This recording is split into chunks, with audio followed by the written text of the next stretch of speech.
Understand a word you say. I'm so confused, yes. Leave me confused now. Leave me confused now.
Hello viewers, my name is Spencer Strott, by the name of LifeStealer58, and welcome back to another world tour. This world is called Community Minecraft Adventure 2.0, and this is a YouTube series I've been running for quite a while. We have 120 episodes, I've done a bunch of behind the scenes, I've done a bunch of live streams, and just on my own time played on this world quite a bit, along with a few other people, part of the crew members, as I like to refer to them as. But this is the tour. This is going to be a very, very, very long video, so you may want to just sit back and relax. But we're starting from the PlayStation menu, or the Minecraft PlayStation 4 menu, I should say. And if you look at the very top, it says c.m.a 2.0 OR, which stands for original. I just abbreviated it that way. And it says created in survival mode, which is why we're here. A lot of people have accused me of going into creative and building some of this stuff, but I just want to show you guys that this is 100% legit. If I click load, it will just load normally because this is survival. However, I will admit that I do duplicate diamonds, iron, emeralds, and gold, and here's the reason why. I started this YouTube series back whenever everyone was playing Minecraft PlayStation Survival, and everyone is doing survival, and I said to myself, would I rather bend the rules a little bit and make it more unique entertainment-wise, or would I rather just be like everyone else and make another series? Well, I opted for being more unique. So the main reason why we duplicate diamonds, iron, emeralds, and gold is simply so we can build crazy minigames such as Spleef, such as Michael Myers, such as a bunch of PvP type of games, etc. And plus, we can easily give out free tools of the best gear to people without people stealing, you know? It's a win-win, and again, it's just a whole different feel to the game, but everything else is 100% legit. Like, every building that you will see in the next probably like 10 minutes is 100% legit, because you need to still collect the wood, you still need to collect the cobblestone. So yes, this looks legit, and then that's because it is. It's just whenever you see diamonds, it's like, oh, that's not so much. But without further ado, let's get right into it. So this is the spawning area. This is where every player spawns whenever they first join. I wanted at least something to look at here, so I've made a sign of like the most complete project. There should be more actually. I haven't updated this yet, but Rainbow Dash we'll get to, Boat Race we'll get to, AFK Fishing Farm, Treehouse PvP, etc. You get the point. Originally, this was actually open. As you can see over here, this is closed, but this, if I were to break this, give it a second. There's a ladder down there, and there's more that you can explore, and there's rules and information, but I decided to block that off and just have people say, hey, you know what, just tell me what you're going to do, get permission from me for doing it, and ask the permission that I give you, and then you can just do it if I say yes. Alright, so I wanted a special, unique thing, so this is just kind of a small, funny type of thing, so I'm going to run over this pressure plate, and then it's going to play a little tune. I'm going to mute my mic.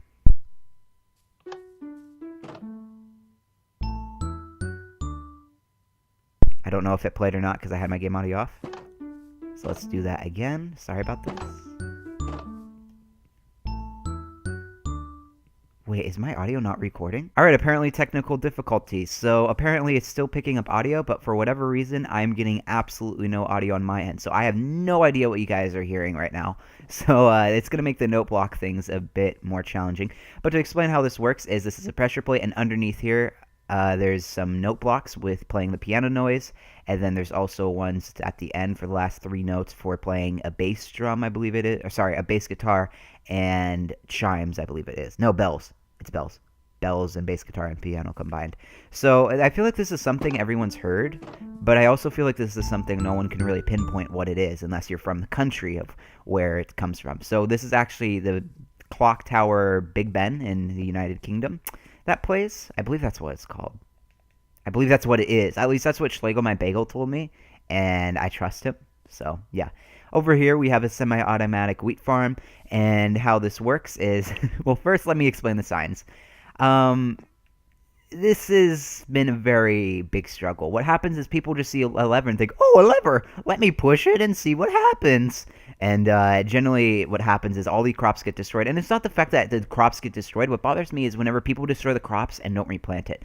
So I originally had one sign here saying do not pull lever. And then I added 2 because people still pulled it. And then I added 3 because people still pulled it. And then I added 4 because people still pulled it. And I got so fed up that I just asked a bunch of my friends to just place signs no matter what. So as you can see, we have a bunch of do not pull the lever, do not pull the lever. We even have it in different languages in case someone uses the excuse of, oh, I don't know English. So, it non-victus draw here! And, you have a Nitra has passer la lival! And, don't pull the lever, mate. You what? Do not pull the lever. No halas la palanca!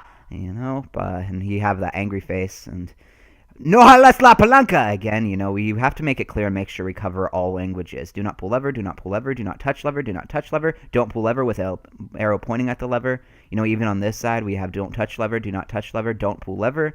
And let's see here. We have warning, warning, warning. Trek not on the handle! And we have don't pull lever. Don't even think about it. That's one is probably my favorite. So what's going to happen is if someone manages to pull the lever, then that will result in a temporary ban. If someone pulls the lever and then uses the excuse of, oh, I didn't read the signs, then that will be permanently banned. Because how on earth can you miss not reading these signs? Like, please explain yourself. Anyways, though. That was a long explanation about something so minor. And I didn't even show it. Wow. Good job. Good job, me. Okay, so we're going to pull this lever. Oh, I forgot to activate the other pistons. But as you can see, it'll lift up those pistons way in the back, lift up water, and then it'll carry all the crops towards us. It's pretty cool. And sometimes it'll fall on the surface. Other times it'll fall in there. If it falls in like that nook and cranny, we can just flick the switch. And it's a bit buggy because of the aquatic update, and it'll fall right into the hoppers and get into this chest for us. I think I will eventually need to extend this and then extend the water on top of that so it can carry all the way down. But you guys get the idea of what I'm going for. It's pretty nice, to be honest. Pretty nice to have, pretty efficient. So we're going to close that up. And we're going to also close this up. And voila. And now it looks really ugly because all of the crops are absolutely gone. Anyways, though, let's move on to... Oh, I'm playing without my HUD, I just realized. I kind of like it this way, but it looks kind of clunky. Because I have no idea what's in front of my face. Wait, did I not? Huh? I'm supposed to turn this off. The reason why I turn this off is because the water flowing actually creates quite a bit of lag. Alright, there we go. Okay, yeah, the only reason why I turned that back off was because it created way too much lag. Over here, we're in the main house. This is the very first building that is ever built. This is basically the community house, which is why it's called the main house. This is where everyone can kind of come along and hang out and stay here and have a bed. You know, there's a bunch of beds over there, which we'll get to in a minute. Over here, we have a recording chest, so in case I ever record with people, they can just instantly grab tools. I also store tools in here for random people that join. That way I can give them a diamond pickaxe, diamond axe, diamond hoe. You're probably wondering, wow, that's pretty generous. Well, again, the diamonds are duplicated just to create a more unique experience. But again, every single building that you've seen so far has been built legit. This has all been collected legit. As you can see, we have some rainbow colored beds. We have 8 beds there. We needed white. I know white isn't part of the rainbow, but we need an extra color to 8 beds for 8 players, so I added in white. And over here, we just have some more storage. We have some wood here. These are the ones that were extended or added to the game later, because originally there was only oak, birch, junglewood, and spruce, and then they added acacia and dark oak way later. I cannot remember what patch, but they did that. Here's some music discs to play on the jukebox. I would play it, but I think I have my music off, so you probably can't even hear it. Let's go upstairs. Show you guys real quick. I would love to give you a tour of detail for detail, but that would take too long. But we just have a bunch of storage here. I like to keep things very organized in this house, as well as some other areas. But as you can see, everything that has a sign is right next to it. So for example, if you go in here, there should be sand and sandstone because there's a sand one. There should be coal in here because there's coal. Emeralds because emeralds. You get the idea. Redstone, there should be redstone. Probably not much, but yeah, redstone devices and redstone, and an apple and a seed. Don't know where that came from. And mob droppings. You get the idea. Then we have a little brewing stand here. Someone dyed this water white, and I know exactly who it is. It's Super 12 Cross, or how I like to call him, Super 12 Troll, because he always loves to do very, very, very, very trolly stuff. I want to sleep real quick because it's more of an enjoyable experience to play in the daytime, or record in the daytime at least, and probably watch. Where's my list of things? There we go. Alright, and then we can walk out front here and get a beautiful view of the world. So let's just open the gates, crouch, do a nice little cinematic view. And then over on the right and left, we have, well, no scarecrow, but we have carrots and we have wheat for just extra food plus decoration. I love these flower patterns. And Super 12 Cross actually built this, whatchamacallit? Oh my gosh. Scarecrow. There we go. I really love the way it came out. I wasn't expecting it to look that nice, and he didn't even tell me he was building it. He just did it. But clearly it's not very good at keeping away birds, because chickens are just chilling here. They're not terrified at all. But here's the main house. It kind of looks like a prison, but this is kind of similar to a build that I did in the first version of this world, because as I stated, this is the second world I ever did. The first world was what I did my very first video on. It was a tour of, and it kind of looks similar to the main house in the first version of this world, which is why I built it like this.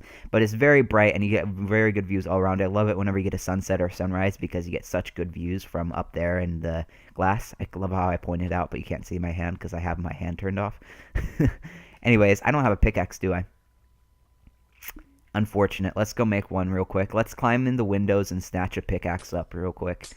I know I have diamonds in here. Yep. We'll make a pickaxe. We'll get rid of all this stuff here. There we go. Grab some diamonds. My apologies for doing this. Not what I anticipated, but it's I need a pickaxe to show this next build, unfortunately, whether I like it or not. There we are. Now I need a third person this, to make sure that I have my pickaxe in my hand. There we are. Okay, sorry about that. Alright, so if I mine this, I don't know if it's off or on. Oh, it's on. Okay, so anytime I mine a piece of cobblestone, what happens is it will reappear. This is a cobblestone generator, in case it wasn't obvious enough. And I didn't come up with this design, but someone else did. I will link it down in the description in case you guys are curious. They title it like 99.9% cobblestone gathering or something like that. I can't remember the full name, but it works 100% of the time, and it's just super efficient and super nice. And how it works is there's a lava pit in the middle, and there's water on the sides, and there's pistons pushing up the cobblestone. It's a very smart design. But you can just sit here and then AFK. You can literally just tape down your R2 button, and then what will happen is you'll collect it all, because it'll either fall in the water or fall towards you, or maybe it'll fall on the obsidian like this, but generally it does not do that. But yeah, Cuddy did fix this. Shout out to Cuddy. And let's turn this off, because again, redstone kind of causes a bit of lag. Let's turn that off. And then let's move on to the next thing. The next thing is this church. And this church was actually built by Low Maximus Prime, but then Schlegel My Bagel said, I want to remodel it and make it better, and that's what Schlegel My Bagel did. So this was technically 50-50, I would say, because Low Max came up with the idea, and Schlegel just kind of changed the concept. And I'm only showing this because I find this funny. Schlegel My Bagel literally wrote the Lord's Prayer. Well, not like, he just rewrote it, I should say. I need to find the book in third person. This is the problem with playing. There it is. Okay, here we go. Our Father who art... I'm not going to read this, but yeah, you literally typed out the entire Lord's Prayer, which I thought was pretty funny. So yeah, Low Maximus Prime and Schlegel My Bagel took the Welcome to My Christian Minecraft Server meme a little too seriously, in my opinion, but oh well. Speaking of religions, there is Rainbow Dash's head over there. Let's move on to Michael Myers, which is over here. Why do I feel like I'm forgetting something? Nope, I'm not forgetting anything. Never mind. So over here we have a minigame called Michael Myers. This was inspired by a fan-made Call of Duty minigame. And how it works is it's basically hide and seek. Everyone's hiding, and then the seeker becomes Michael Myers. The seeker's job is to kill every single person, and once you're the very last hider alive, you're allowed to kill Michael Myers. So basically, it's hide and seek until you're the last person, then it becomes into a 1 versus 1 PvP game. And it's a really, really fun game. I've played many rounds on this. It's always fun to play. I purposely put trees inside this village so there's more hiding spots. You can hide underwater over there, right ahead. And then you can hide on some other little nooks and crannies that I made and that have also been naturally generated. But yeah, this is just a naturally spawned village, and all the villagers left, unfortunately. But I just thought it would be cool to do it around a village, because that's what I did in the first version of this world. And it just was very convenient, because houses were already built. And this was the very first minigame ever built. So this was a pretty simple one to design and create and all that good stuff. So it's, yeah, basically hide and seek until you're the last person, then you 1v1. In here, we have the spawn houses. There's also another house very similar to this on the opposite side for the Michael Myers, aka the hider. Over here you have some storage for your stuff. I think people still leave their stuff in here. Yeah, they do. And we have swords in here, so you can actually kill and play. We have some food in here to eat. And then you just go in here, then you enter the arena. We'll enter it real quick. I'm not going to show around because it's really not that special. It's basically a village with just trees. But yeah, as you can see, you can hide anywhere here. There's exits and entrances on every single house, so it's more fast-paced. You can even go down the water fountain. You get the idea. So next, we are going to move out here. I need to find my pickaxe. There it is.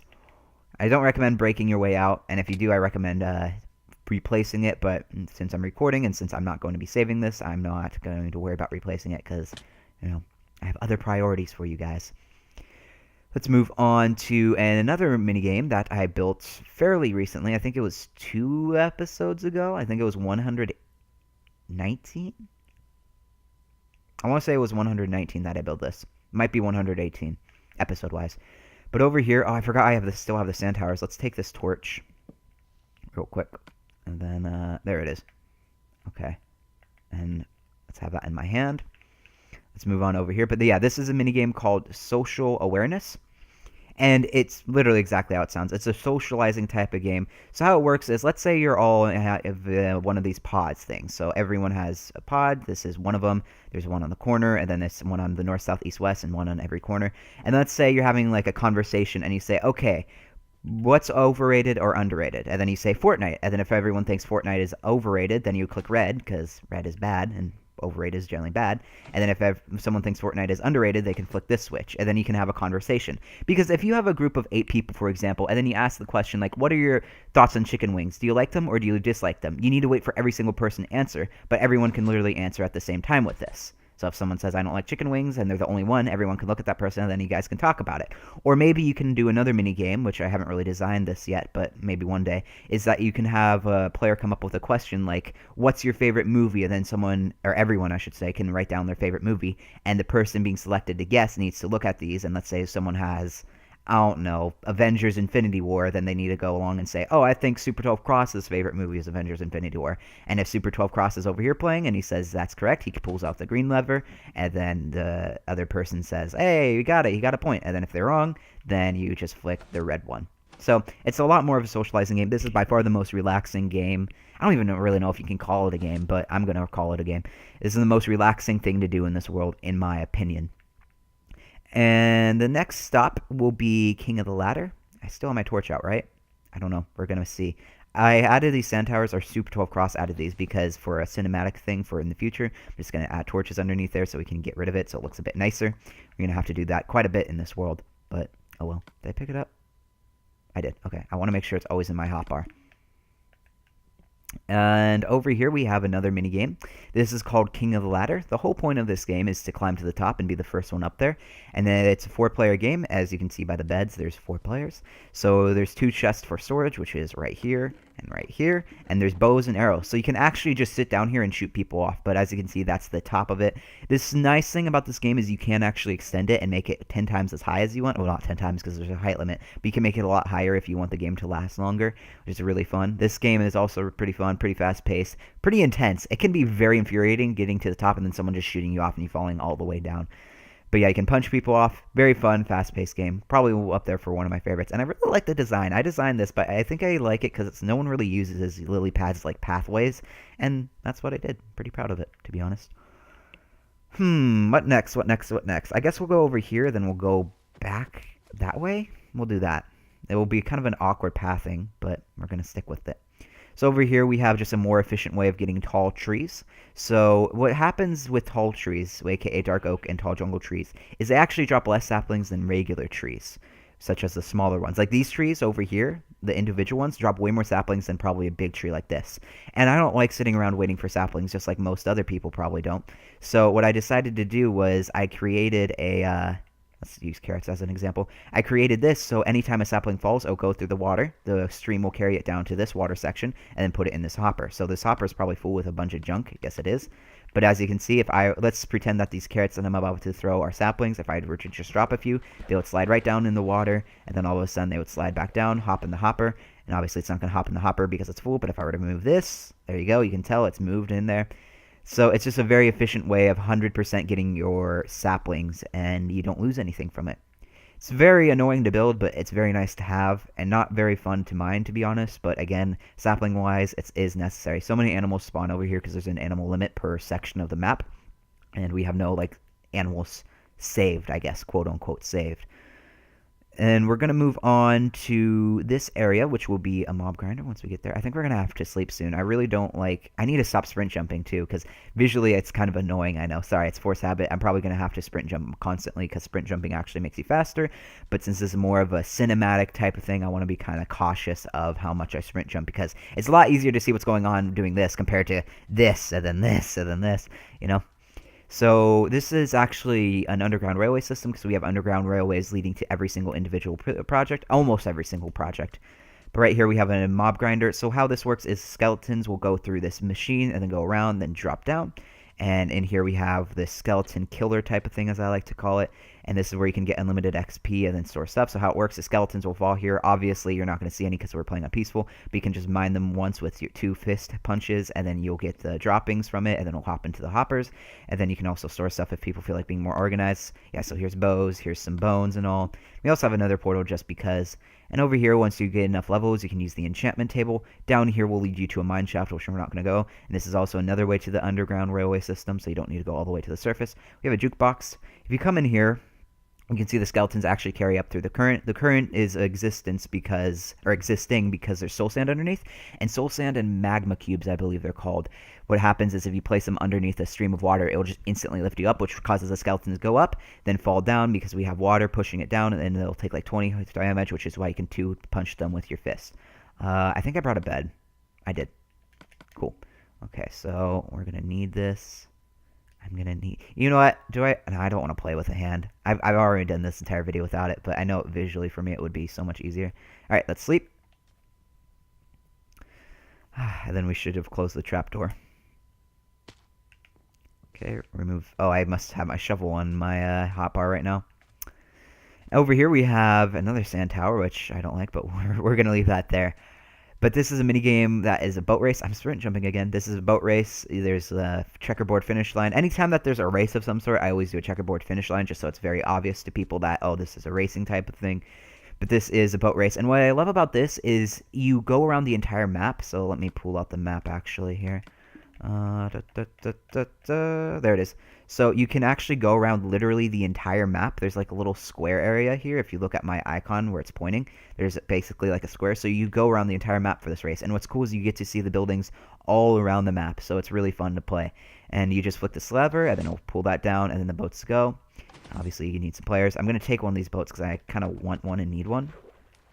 We're going to get rid of some of the seeds here because I don't need that many. And we're going to get rid of that. We're going to get rid of this. Want the boat. There we go. Okay. So we have the boat right now, right? Correct. Okay. But yeah, pretty cool design, pretty fun game.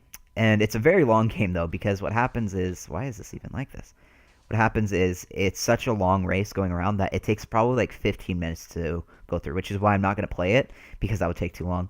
Another thing that I forgot to show is this is a minigame called Assassin right here. There's these little pods, I guess I'll call them, all around the map. There's 8 of them. There's red, orange, yellow, blue... Sorry, red, orange, yellow, green, blue, purple, black, and white. This is the purple one, and they're all over the map at the same spot, just at different parts of the map. And this game is called Assassin, and how it works is everyone will have like their own lives, and the objective of Assassin is killing everyone, getting their life, and then bring it back to your pod, and the first person to get everyone's lives wins. So that's why it's called Assassin. And what's awesome about this game is it literally uses the entire map. So that's why it has such a small pod for this game, because you literally use the entire map. Technically, the entire game is what we're playing on. We're literally running around on the entire Assassin minigame. So I purposely made that like the last project before the tour because this literally utilizes everything that we've built so far. I absolutely love it. So this is a game called Rainbow Dash, which is why we have the Rainbow Dash head there. Let's pull out some of our Ender Pearls, or one of them at least. I need it. Oh gosh, this is going to be hard to aim without my crosshairs. I'm probably going to butcher this shot, but we're going to go for it anyways. Oh, I actually nailed it. Alright, so Ender Pearls just make it a little bit faster. I don't want to fall down, but as you can see, it looks very ugly here. I don't like this part of the map at all. I think it looks really ugly. But the reason why I built this here is because it felt kind of empty, and I thought it would be cool to see Rainbow Dash, the minigame, all around the area. So this is a parkour type of racing game, but the one twist to this is that you can actually punch each other off. So if you look at the parkour and you're a parkour expert in Minecraft at least, you may think, oh, this parkour looks really easy. Okay, but then try doing this as fast as humanly possible, and then keep in mind that there's 7 other players that may be doing this as fast as possible and then are getting ready to punch you off. So it creates a lot of intensity and a lot of craziness. And I put a lot of torches here because snow keeps spawning on there. You can actually see some snow blocks. We have 8 beds for players. We obviously kept them a rainbow pattern, and you're probably seeing white here. And that's because, not because white is part of the rainbow, as I stated, but I wanted a bit more color, and I thought white would be a good color to use because it pops out a little more. I wanted to actually do black because I thought it would be kind of cool to have the darker tone, but the black just kind of stood out a little too much because these are all really bright, poppy type of colors, so I decided against it. But you can have storage here, so whenever you play, and you know what? My armor is pretty good.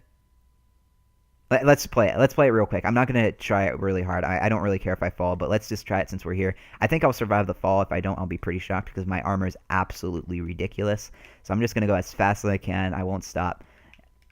I'm not going to stop for a second. I just want to see how far I can make it. Oh, that was an awkward jump. Wow, this is actually, I'm surprised I'm actually doing this well considering I'm recording and not making any mistakes yet. Woo!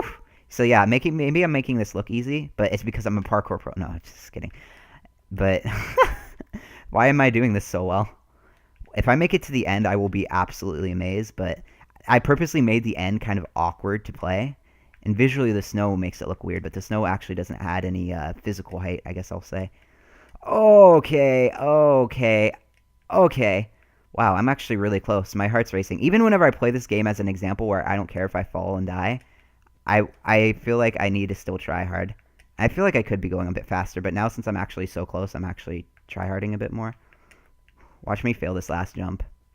Oh, wow, I actually did it. So yeah, that's the parkour race. Oh, I should have explained the Rainbow Dash shed. I'm going to have to parkour back to show you guys. Jeez, okay, well, if I fall, I fall. So I built this Rainbow Dash. This game is called Rainbow Dash, okay? I want to make it clear. Let me explain that. So whenever I created this game, I got a lot of messages and comments from people saying, hey, why'd you name the Rainbow Dash after a My Little Pony character? That's really weird. And I actually didn't know that because I don't know anything about My Little Pony. And then I got so many comments on it that I said, you know what would be hilarious? If I built a giant pixelated art of Rainbow Dash's head. So that's what I did. I literally built it because I said, wow, this sounds really stupid. let's build it. Literally, that's exactly what happened. No troll. So I built Rainbow Dash's head for Rainbow Dash, but this name was created and this concept was created way before I found this out. I built this way later. I just thought it was so funny and so stupid. And you can literally see this around the map. This is way bigger than I wanted or expected, but literally, you can pretty much see it anywhere. And what's funny about this is everyone looks at buildings and may be like, whoa, that's so cool, or oh, that's so unique. But then people see that and be like, oh, why is that there? It's just hearing people's reactions is just absolutely hilarious. Let's pull out the ender pearls again because I don't want to fall down. Ender pearls. I need to put it in my hand. Oh, there we go. Okay. Do I just chuck it? I guess so. I'm just gonna chuck it and hope for the best. So we're gonna have to wait here. Yeah, I wasn't expecting to do that parkour. Last time I did it, without even recording, I failed like instantly because I like to practice it every time to time. But I actually nailed it first try. The problem with nailing it first try is it makes it look easy, but it's really not. And again, as I stated, even if it is, try doing that with 7 other players who are trying to race you and also punch you off because it creates some chaos. Let's throw another ender pearl just because we've traveled over here. Okay, there we are. Then we're going to take a boat to the next project, or the next area, I should say. Boat. There we are. You know what? I'm going to turn on my hand. It's really not going to block that much. But I won't display the HUD. There we are. Sorry about this. So we're going to go all the way around. So this is part of the race. This is what the big tree sapling thing is like underneath. And we have railways leading north, south, east, west. So this is the east one. Yeah, this is the east one. So this originally where we are is the edge of the PS3 world, but we did extend it, which is why there's more land over here. And this is why the land is kind of empty. It's just because there's not a lot of space to build stuff. But we're going to go to the next project. It's somewhere around here. I probably passed it, I want to say. We're going to find out, though. Oh, I think I see it over here. I believe this is it. I hope so. If not, it's going to be very sad. And this is going to be really awkward to record because I actually can't hear the audio. So hopefully you guys can, though. So these are note blocks. This is what it was actually underneath the entrance thing, that little jingle, the do-do-do-do-do-do-do-do, that little thing at the beginning. So I made a couple of songs around the map just for fun because I kind of went into like a note block phase, I guess. But I created this song. Well, I didn't create this song. I found this video on YouTube of someone making this song, and then I just copied what they did. And here it is. I'll play it, and maybe you'll recognize this.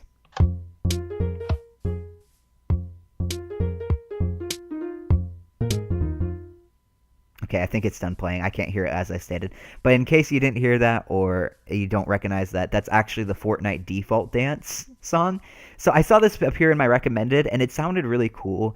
And I said, I need to build this. It's just so funny. And the reason why I think it's funny is because I feel like Fortnite has quite a bit of similarities with Minecraft, just for the whole building aspect and the mining aspect and the collecting resources type of thing. And I just find the similarities kind of funny, which is why I built this. But the thing that you guys may not know is the fact that I actually absolutely hate Fortnite. I don't think it's a very good game. I feel like it's pretty repetitive. I don't feel like it's very balanced. I feel like they add a lot of weird mechanics.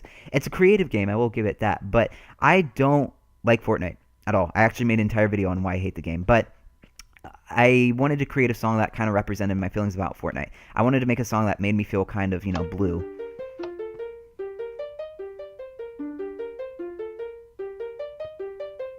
And the nice thing that I like about this is if I pull this lever, it will activate a sticky piston, which will put the glowstone there. And then we're going to push this lever, or button. And as you will be able to see, it will repeat forever because that redstone current carries through that gold block, and then it will literally loop forever. So you could have this running for 10 hours straight, and it will still keep going. And you could do the same thing for anything if you add this redstone contraption here. But we're going to shut that off because I don't want to hear that constantly. But yeah, that's Blue by, I can't remember the band, that's really bad. And again, I copied this from a YouTube tutorial. If I made it, I would admit it, but yeah, I think every single note block thing except one of them I copied from a YouTube tutorial. Alright, let's go to the next project, which is over here. We're going to have to sleep soon. Did I pick up? I didn't pick up my boat. Are you kidding me? I really need that boat. Oh, there it is. Okay. Perfect. Let's get in this.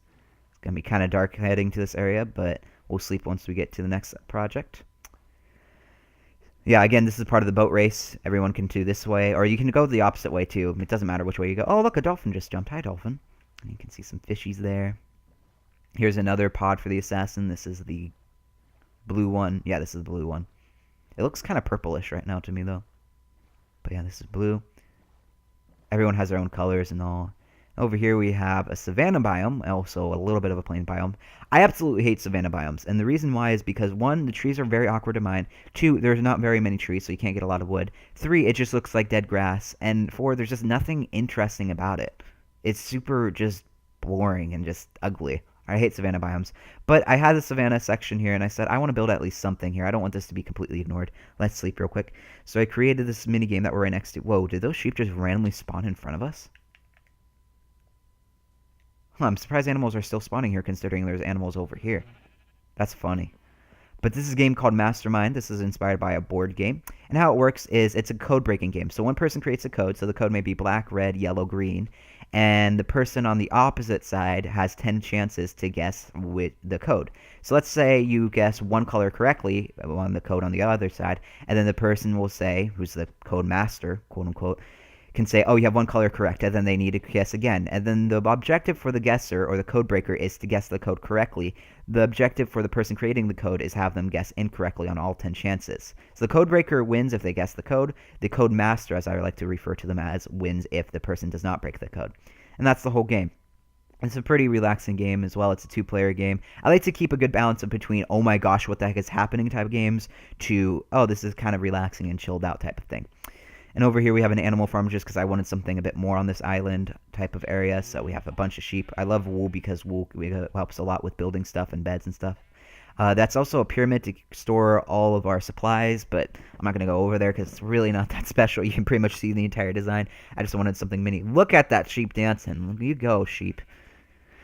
And let's take the boat again, I guess. I think we left the boat over here.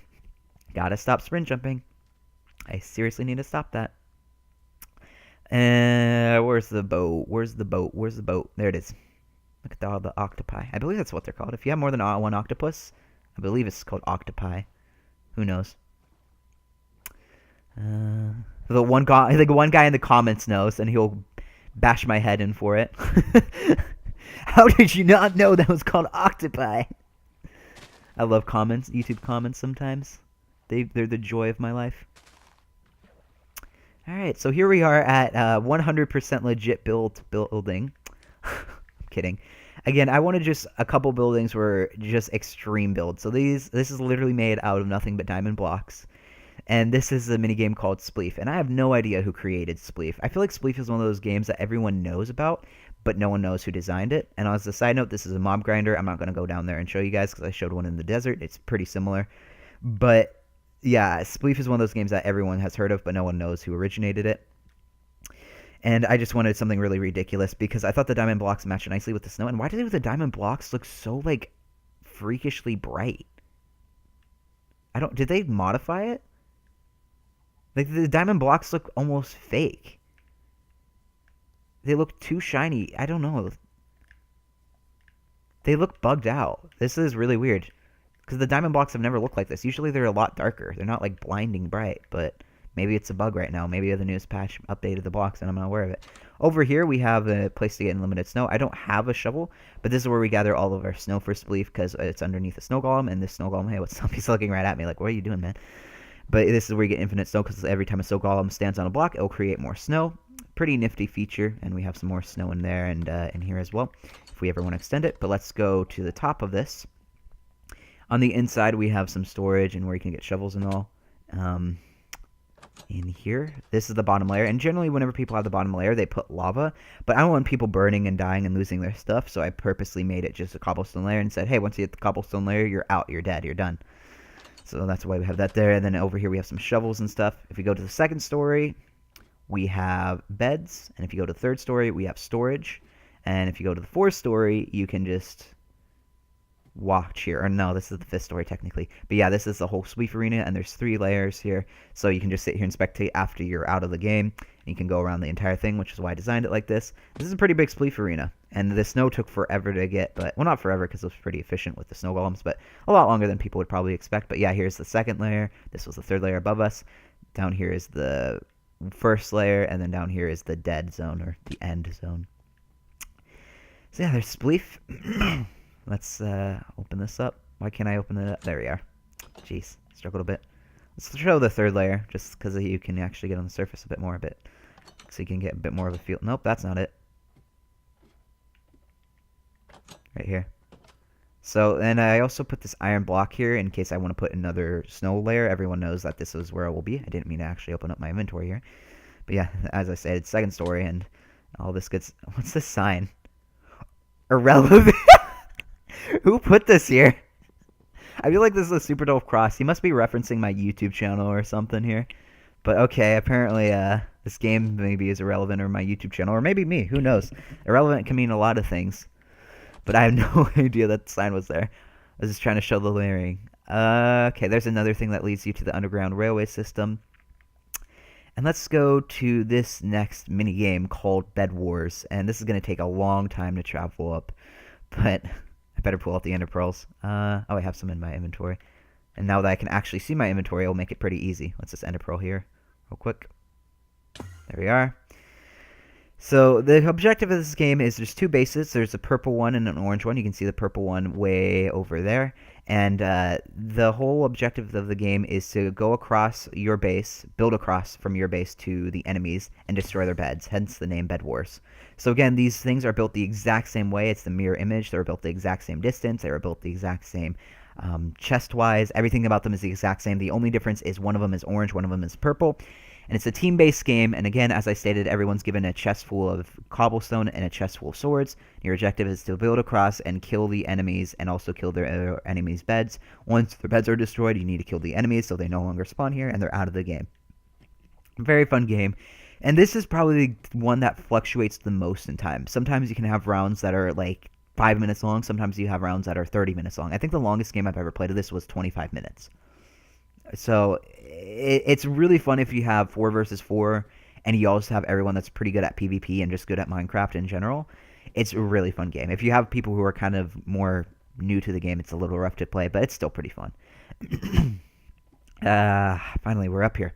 So this is where everyone spawns, and everyone has their own room with a bed, as I stated, and cobblestone and swords. The whole objective is to build across. Do I have any thing in my inventory? Do I have any cobblestone? There we are. So yeah, I imagine that everyone had cobblestone, and then you would start here. This is like the starting block. I can't see my crosshairs, but yeah, you just build across like this until you get to the opposite side right there. And then after that, you go there and destroy the enemy's beds. Once your beds are destroyed and then you die, you don't spawn here, because for those of you that don't know, your bed is where you set your spawn. So if I were to sleep here then die, I would spawn back here. So it's pretty important. Let's pull out our ender pearls and just ender pearl. I don't know where exactly this building is. Is that it? I feel like that's it right there. Let's just toss an ender pearl there. Hopefully I'm going to end it a bit shorter than I wanted. There we are. Oh, wow, we actually landed it. Okay, so this is another note block thing that I cannot hear.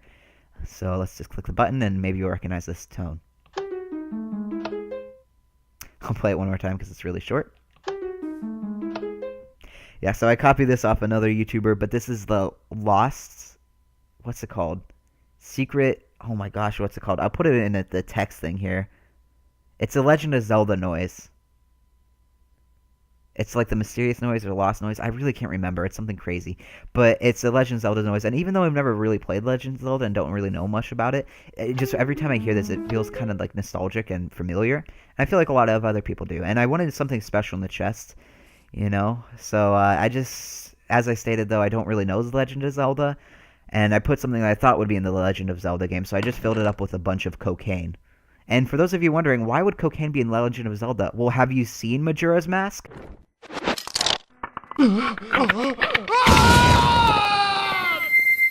Like, every time he put on a mask, he was clearly tripping on something, dude. Like, something was not right.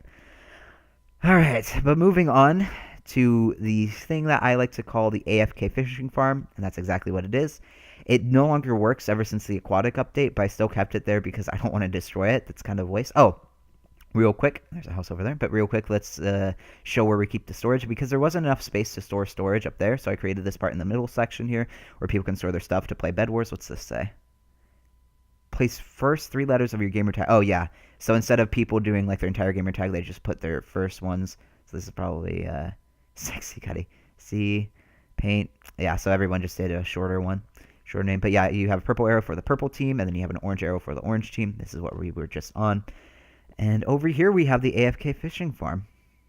I know I'm still sprint jumping without realizing it. But let's go over here. And as I stated, this no longer works as of the aquatic update, so it's kind of useless now.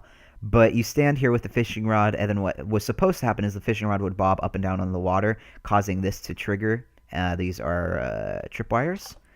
And then you would keep on hitting this note block behind you because the iron door would activate once the tripwires activate. And then once you caught a fish, the fish rod would hook back, and then you would recast it, which is why it's AFK. You literally just tape down your fishing button, which will carry through these hoppers. And then if you go down here, because we mined out this entire area, we have a ladder over here. But the hoppers will carry down all the supplies all the way down to the bottom, and you can see the hoppers and chests all connect here, right there. And then you have it all going all the way down. Let's just go down in the water here. So we have a bunch of storage, and this item organizer broke, but this organizer would go through these, and then would sort through these were non-stackable items, so like, obviously you can see them, boots, saddles, and then the stackable items would go through like fish, and then salmon, I believe that is, and pufferfish, and clownfish? Tropical fish, oh boy, we can't call them clownfish, we need to call them tropical fish. But it automatically organized it as soon as it went through the hoppers. Very efficient thing. Unfortunately, as I stated, it did break. Over here, we just have a bunch of storage of all the supplies we got. We got a bunch of saddles from this thing. We got a bunch of fishing rods. We got a bunch of enchanted bows. We have a bunch of fish here, obviously, as I showed over there. We have an insane amount of enchanted books, and then we also organized some of the books for like bow enchantments and sword enchantments. And then over here we have a crafting, or not a crafting table, an enchantment table. Over here we have a nether portal, designed slightly differently than the regular nether portal. It's a bit more extended. And right here we have a list of the best enchantments you can possibly get. I'm not going to show you guys, but yeah, you have like sword. This is the best enchantment for sword, best enchantments for pickaxe, best enchantments for shovels, bows, helmets, and other additional. It's protection 4 is better than projectile protection, blast protection. They can't stack, unfortunately. Frostwalker can be subs for Depth Strider. Depth Strider is actually better because Depth Strider makes you go underwater faster than Frostwalker. You just turn water into ice. And then you have Mending can't stack, so you can't like stack on other things, I guess. I can't really remember what I meant by that. Oh, on bows. On bows I meant. Yeah. And do not use thorns. Stones actually destroy the durability of your armor really quickly. Right here, this leads to... where does this lead to? I need to pull out my map on this one. Oh, okay. This leads to the Spleef mob spawner thing. And this one over here leads to another mob spawner, which is closer to the barn. Let's climb back up to the surface. It's nighttime. Yeah, but you can actually see the sky right now because I purposely mined out this entire thing. It's kind of like a miniature pit type of thing, but we're actually going to the real pit type of thing right in a couple minutes. But it's going to take us a while because this ladder takes forever. I should have ender pearl on this. We'll pull out the ender pearl, save some time. Once we get up to the surface. Okay, let's just ender pearl here. No idea where we're going to land. I don't think we're going to... No, we're not going to land in the pit. We're too far away from it. Okay, it also makes it really dark to see because I have my blinds open and it's literally shining on my TV. So let's grab the bed and sleep real quick. Actually, wait, no. I want to get a nighttime shot of this before I sleep. So let's swim underwater here. Okay, there we are. So this is the pit, and I know, a pretty extreme building because I use the valuable resources that are duplicated. But again, I wanted this to resemble just like kind of everything here because this is a pit, as you can obviously see. And it's also a storage room, though. So this is like a community area. People can go here and everything's organized. Let's just go down. Purposely place water here, but we're going to land here and land over on the water. But as you can see here, this is a different tile pattern. This is blue wool and diamond blocks. This is white wool and iron blocks. This is lime green wool and emerald blocks, and yellow wool and gold blocks all combined together. I just really like this pattern. I think it looks really nice. It looks very fancy schmancy. But if you look over here, there's signs on every chest saying what items should be in them. Obviously, a lot of them are empty because a lot of people are greedy and take a lot from here, but, you know, sugarcane, vines, etc. You get the idea. You get the whole premise of this area. But yeah, this is a community thing. People can go here and collect as much stuff as they want, and people can also donate their stuff if they have no need for them. Let's sleep real quick. I think there's a bed on this corner. Obviously, I could place the blue bed, but there's a bed. Might as well use it. Oh, wow, there's a ladder. I don't remember putting a ladder here. There's no bed? I must have destroyed it. Huh. Weird. Alright, my bad. Please tell me I have my boat. Okay, good, I have my boat. We're going to need this. I'm also going to need my map.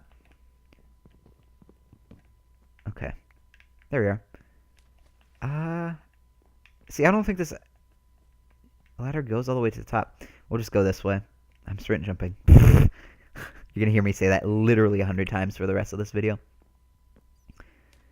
Okay, over here, this is level 10. Level 10 is where we put the underground railway system. So, because as I stated, there's underground railway systems leading to pretty much every single project. I'm not going to go around here because it's really not that special, but you can see we've mined a ton. And everyone says, oh, this is not legit. You barely put any work into this. I'm pretty sure that if I decided to make this world legit, I could because of how much we mined. We leave the diamond ores and stuff still open. And I'm 100% sure we probably could, well, not 100. I'm probably like 80% sure we can make this world 100% legit if I ever decided to. And, you know, then you would say, well, what about this flooring? It's just a floor. And same thing with Spleef. It's just a design. We can easily remove those blocks and modify the design to be different. But it could be legit with how much we've mined. That's the whole point and the whole premise of why I showed that. Okay, this is going to be a bit of a long journey, but thankfully we have a boat here. Where is it? There it is. Okay, let's go in here. We're going to boat all the way there. There's a little bit of an animal farm there with some sugarcane and wheat, but we're not going to go over there because, I mean, we've seen animals before. It's really not as special as this building. Wow, you can actually see Gaia's castle from here. So over here we have a castle that I built, but the main premise of this castle is built for a minigame called Joust, and this Joust game was inspired by Rooster Teeth, aka Let's Play, aka Achievement Hunter, and we'll go inside and I'll show you the minigame. But also here's another assassin type of pod, where it's the yellow version. You can see Gaia's castle way back there. That was built by literally one person. But let's just climb up these vines. I do want to take my boat first. Did I just put my boat on the... How did I do that? How did I put my boat on the surface? That's really clunky. Let's climb up here. Climb on the vines. There's vines all around here because I really wanted it to look like an abandoned castle. As you can see here, it's the interior design. That's Joust right there with the minecarts. So the minecarts will bounce back and forth and you need to hit each other. But I still wanted to design this would feel like kind of like a castle, like it could work, which is why I built a throne there, why I built some layers. You can actually go inside these towers here and then climb up and down them. You can go down here and explore. So this is a functional castle. People actually could live here and do this. But I mainly made it for the minigame.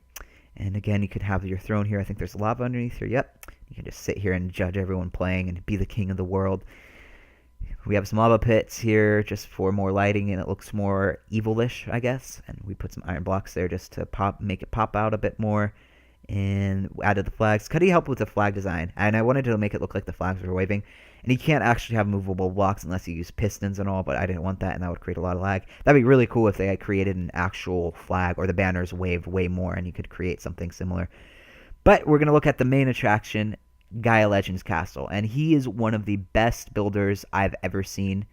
His dedication to creating medieval stuff is insane, absolutely. And what he does is he builds, and he doesn't just build for like a couple minutes, takes a break, and then does a couple more minutes. One time he was on this world and he literally built for 10 hours straight, and this was what he was working on, and he's not even done. That's the craziest part. It looks like he's finished, but he's not actually done yet. But yeah, this design is just melts my brain a little bit. And if you just look at this wall, for example, you can look at it for probably 10 seconds and still miss something. Like here, there's so many details in this wall, like such as this mossy cobblestone, such as the mossy stone brick, such as the staircases here, such as the fence posts holding the torches, such as the alternating staircases facing each other here, such as the mossy stone brick here. Then you have the special square-shaped, well, they're all square-shaped, but the little... I can't remember what those blocks are called because I never use them. But there's just so many details in this that you can miss if you just look at it. And the fact that you have this here with some wood here, then all of a sudden it goes from stone to more wood. Just... it's amazing what he does. He's such a talented builder. You even have real vines here. And the whole reason why this wall is here is he kind of wanted to build a more protection, quote-unquote, for his castle. And you also have a dam here because there was water, but he wanted to block it off to make it look more realistic, I guess. And if you loop around on the opposite side, I actually did the cinematic, whatchamacallit? Cinematic intro type of thing here at the very beginning. This is where I took the cinematic shot, but this is the entrance. You have some animals chilling here. If I'm correct, Gaia Legend actually wanted to remove this water because he didn't like it, but I asked him not to because I liked it. I thought it looked really cool, and you guys may disagree, but I think having that waterfall right next to the castle makes it look really awesome. We added a little more wheat here for a little more definition. And if you come over here, you can actually walk all the way around this to the dam. It's pretty damn cool, if you know what I mean. And then you have a little bit more of a dam type of thing right there. But you can actually go inside the castle, and there's not much interior design. There is a lot, but he's not fully finished with the interior design. It's mainly the exterior that has the most features. Even has a waterfall here. Oh, Gaia, why are you so skilled? Why can't I have your building techniques? But yeah, I could sit here and show you every detail, but if I were to sit here and show every detail of every single building, Gaia's castle included, then it would take quite a long time to show. Over here we have some more storage, and I was going to say something about this. Oh, right, here's what I was going to say. Basically, this whole room turned into filled with supplies for Gaia, because I said, hey, Gaia, I want you to just build and have fun. I'm going to collect all the supplies for you as well as a few other people, and we just ran back and forth in there just collecting supplies for him, which is why he built this so quickly in like 10 hours. But he didn't do it in all 10 hours. He did some of it on separate days, but, you know, it was a lot of encouragement from us, I guess. It made it a lot easier for him.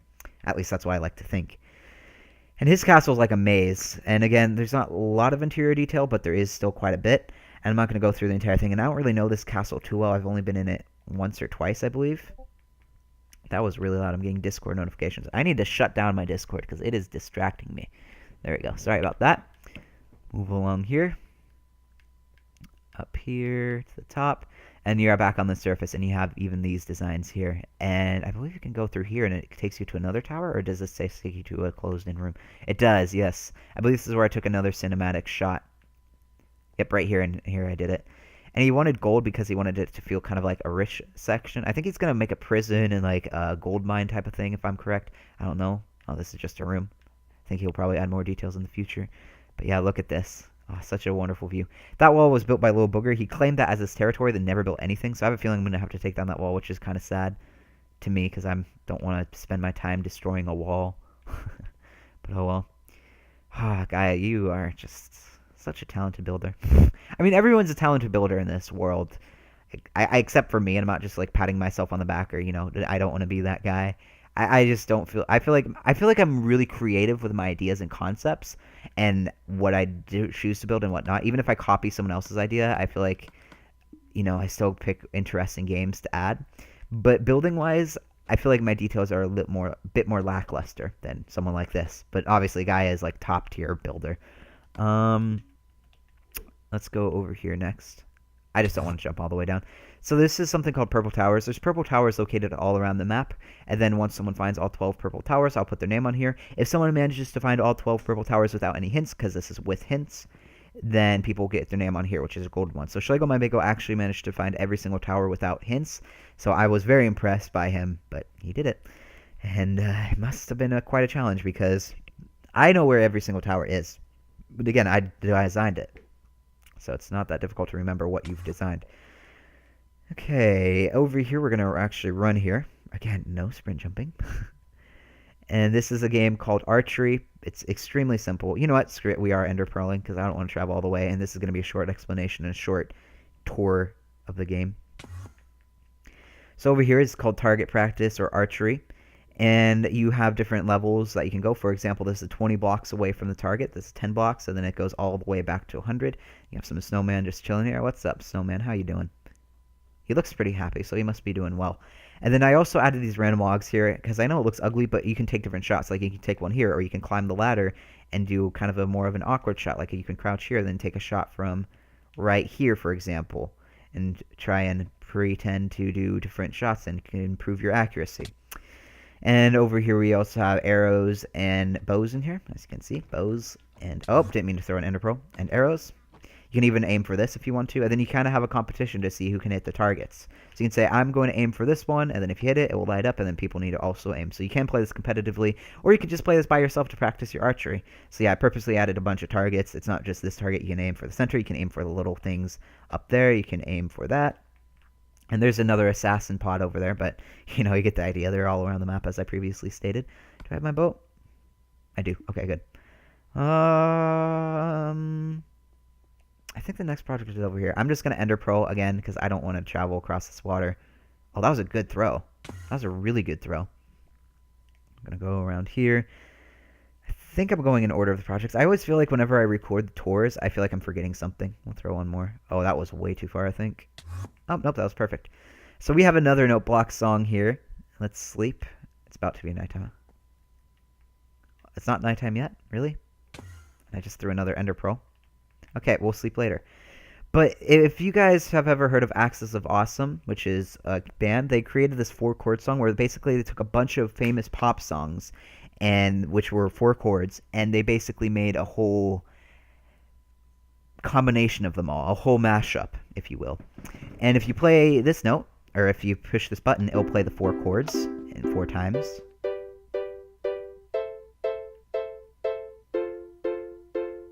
And again, same thing with the design, where if I pull this lever, it could repeat forever.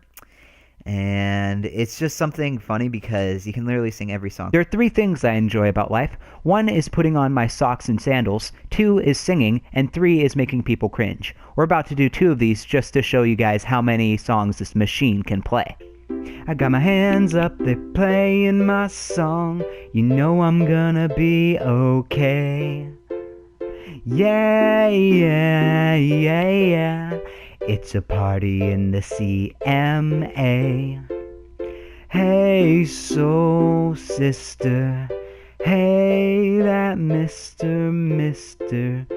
Oh, I won't hesitate no more, no more. This is our fate. I need your love, I need your time. When everything's wrong, you make it right. I feel so high, I come alive. I need to be free with you tonight. Where is the love? Where is the love? Where is the love? Where is the love right now?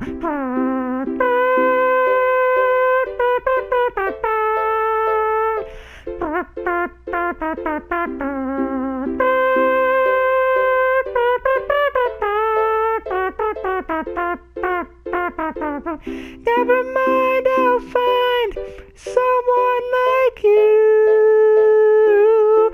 I wish nothing but the best for you too. It's too late to apologize. It's too late. But she will be loved. Yes, she will be loved. Take on me. Take on me. Take me on. Take on me. I'll be gone in the day or day. Yeah, it's a pretty funny thing. It's the only thing in this world that I can say that has hundreds of uses, because it can technically play a bunch of different songs because it's just playing the chords. It's playing the same chord progression, the 1-5-6-4 chord progression. It's like the bread and butter of chords. Let's sleep now because it's definitely nighttime. Okay, what's next? I think we're gonna go to the forest PvP, I want to say. Sorry about this. Sorry about clearing my throat. I know that's annoying. Let's climb up this mountain. You can see the towers from here. Wow, we're going to throw an Ender Pearl. I usually like traveling, but I mean, it's just walking through a forest. Nice throw. And if we go over there, you can see the iron towers here. This is a forest PvP game. PvP, in case you haven't figured it out or I haven't mentioned it yet, is player versus player, or in case you maybe just need a reminder. And all it is everyone will have swords, and you can decide, hey, let's have only diamond armor, only gold armor, and then you can also have, let's do only iron swords or whatever, and then you just battle. That's it. So you have this entire forest to battle in, and what's also kind of interesting is you can see the tree VP, which is another minigame that I'll show in a little bit, And I could have called this PvP, but I didn't really think about it, and I wanted to keep all the just exclusive battle parts just named blank PvP, which is why I did that. So it's a pretty fun game. I mean, battling your friends is always fun. What can I say? It's Minecraft. Minecraft PvP is the most intense PvP. But there's entrances on the north, south, east, west, just like everything else, as well as the corners. Let's walk on out of here. Oh, I didn't fence this in, apparently. That was bad.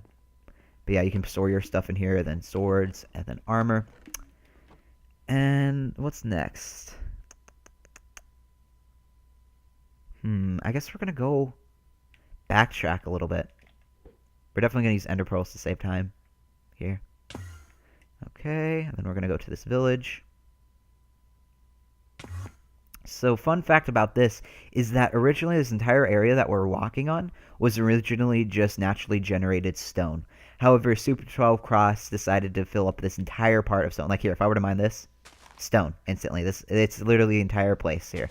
It was stone. But then Super 12 Cross decided I want to make it dirt, and that's what he did. He dirted, quote unquote, this entire area to make it look a lot more natural, and it looks 10 times better. It was super ugly having the stone. I'm really glad he did this, and I thought wouldn't make that big of a difference, but holy cow, it does. It looks so much better.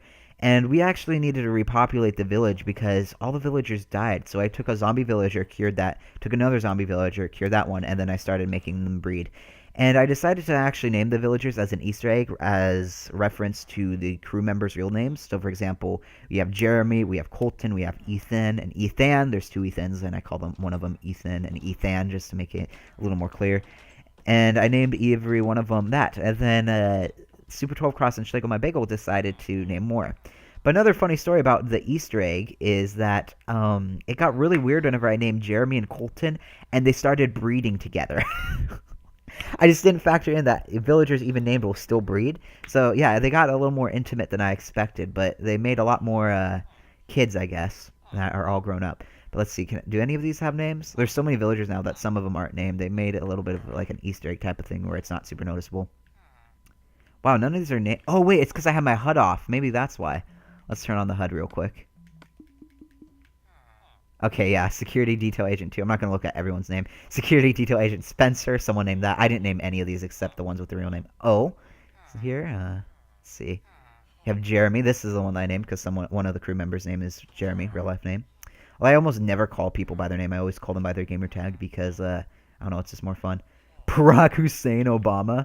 So apparently Obama's part of this server. Fun fact. If you want to join and meet Obama, feel free to add me at LifeStealer58. Let's look at just a few more. Oh my gosh, I didn't realize this one. I realize now, it hit me. The reason why his name was I Wish I Was Black was in my face reveal. I made a joke on how everyone says that I sound white, and I made a joke about how I wish I was black. So he was just referencing that face reveal. Have to be Spooktober. It's now November at the time of recording this, and it will definitely be November whenever it's posted. So that one is getting a little bit elderly, I guess. Okay, but yeah, that's the village. Again, village isn't really that special. Naturally generated, very common thing in Minecraft worlds, but the names are kind of unique. I want to turn my HUD back off, though. There we are. Do we have ender pearls? Okay, there we are. Throw this, and we're going to checkers, another relaxing type of game. I'm not going to explain how to play checkers. It's pretty simple overall. If you don't know how to play checkers now, you probably never will. That's not meant as an insult. It's just because this is a classic game that most people know how to play, and what's the point of teaching you if you don't know yet? So, basically, the whole point of the game is to eliminate every single piece by hopping over the opponents. That's it. And in here, storage, have some beds. Obviously, two-player game if you played checkers. Over here we have a skeleton trap / creeper thing. This is for getting, what are they called? Discs? Music discs? Yes. So you trap a skeleton in here, and what happens if a skeleton executes a creeper, because if a creeper walks in here, they'll be trapped and can't move. I can obviously destroy this, so I can move. But then the skeleton will execute the creeper, and then it'll drop a music disc. So that's how I managed to get every single disc in the game. So it's just a more efficient way of doing things. And let's go. Oh, I don't know how I want to do this.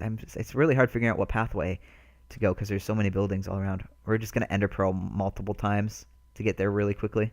I'm really glad I got these ender pearls. Okay. Again, kind of crazy, I know.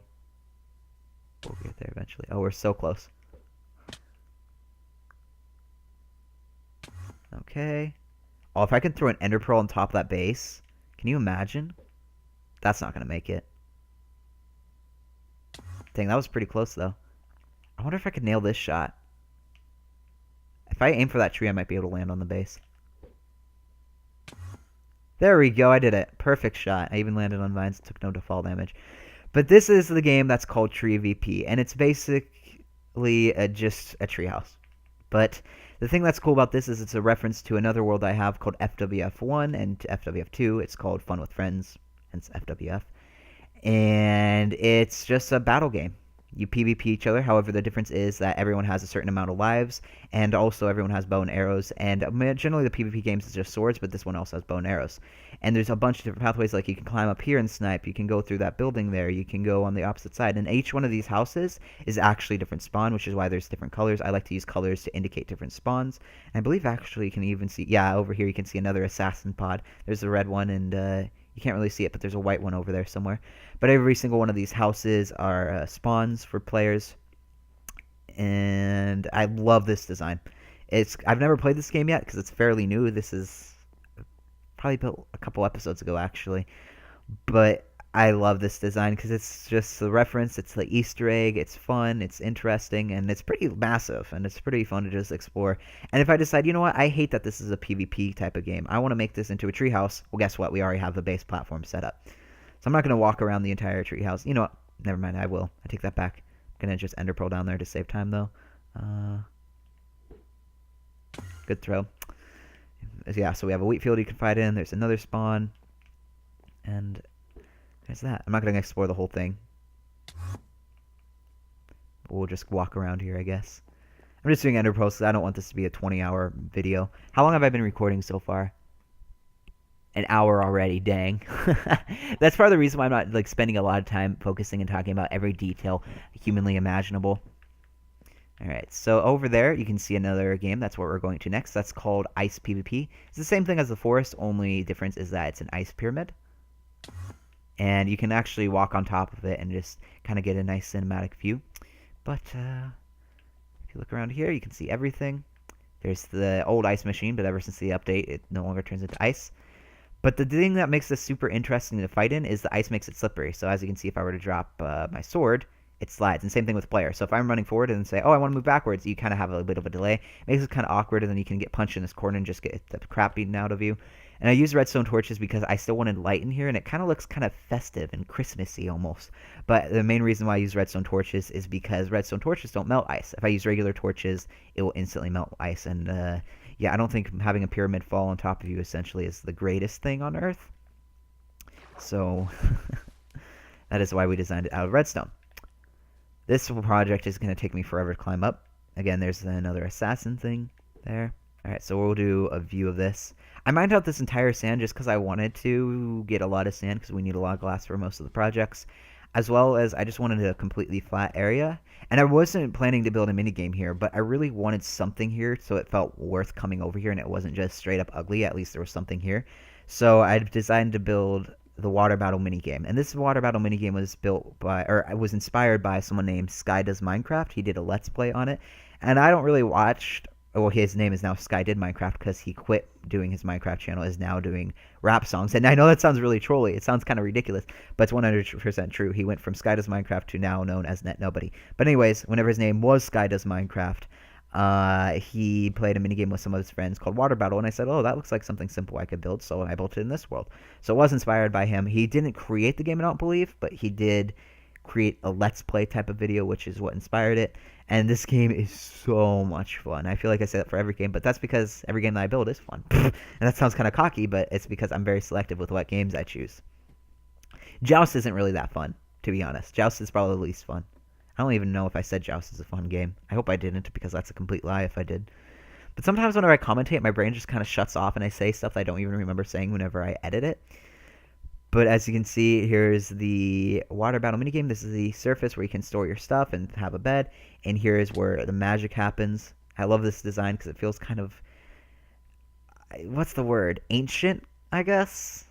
I don't think that's the word. Deserty? I don't know. but I like the blue contrast with the yellowish sandstone. I wanted to use black stained glass because the darkness kind of retracted the lightness of the blocks. But this red block holds the lever, so if I were to push this, I can't tell if I'm hitting it or not. I may need to turn on my HUD. Oh, there we go. So if I activate that, that'll activate water. And what happens is everyone, this is a 4-player game. You could play it with 8 players, but it'd be a little chaotic, and I've never played that with 8 players. But you need to wait for the water to fall all the way down. So if I were to go like, hang on, let me swim down just a little bit. So as you can see, the water's still falling. But the whole objective of the game is to punch your opponents off and have them fall and die to fall damage. And you can, what's cool is you can hop from waterfall to waterfall. That's what makes it super fun and super interesting. But the reason why the waterfall will stay here is if I activate this piston 2 more times, the dispenser stops dispensing and it forces you to go down with the flow. So that's what creates chaos. So then if you want to be crazy, you can fall all the way down, catch yourself in the water, and then swim back up and surprise people. So there's a lot of different strategies, but the whole point is to knock your opponent and then have them die to fall damage. I want to fall down all the way, but I don't know if the water's hit the ground yet. Okay, it did.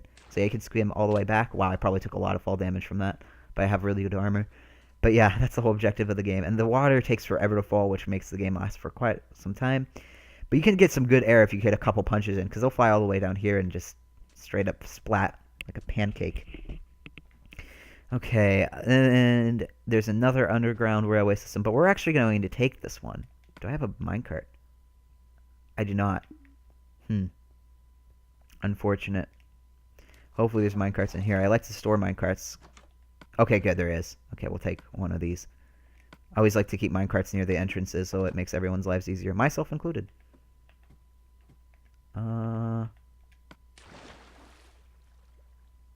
Where's my minecart?